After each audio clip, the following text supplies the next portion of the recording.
Hi, my name is Seth. I organized this event with freecampsites.net, and we came out here last year and had identified a bunch of trash on the riverside, on the desert side, and everywhere in between.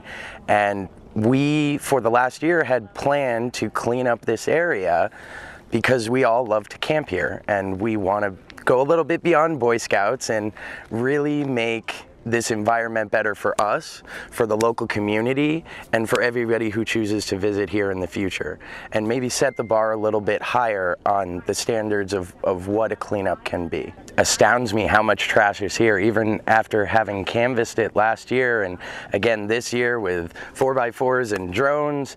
People are still finding amazing, incredible amounts of trash, everything from sailboats to old burnt out stoves, and it goes for miles and miles and miles. And we have a 40-yard dumpster here. We're hopefully having another one on the way soon, and we could probably fill up 10 and not clean up the desert. This is going to be at least a 5-year project, but it doesn't really matter because we're having fun doing it.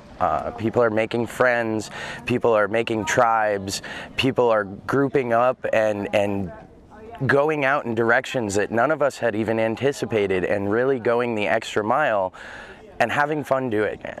And that's what really amazes me about this event, is that people can come together and have fun while picking up trash, which is something we all usually hate.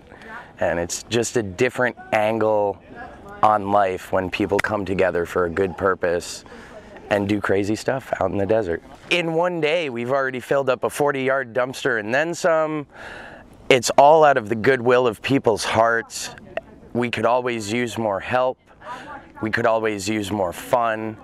And it's about building community together over trash. Yeah, and we're gonna take it as far as the community wants to take it, and it's about what people want to do. And apparently people want to do a lot more than we had originally planned, which it just gets me.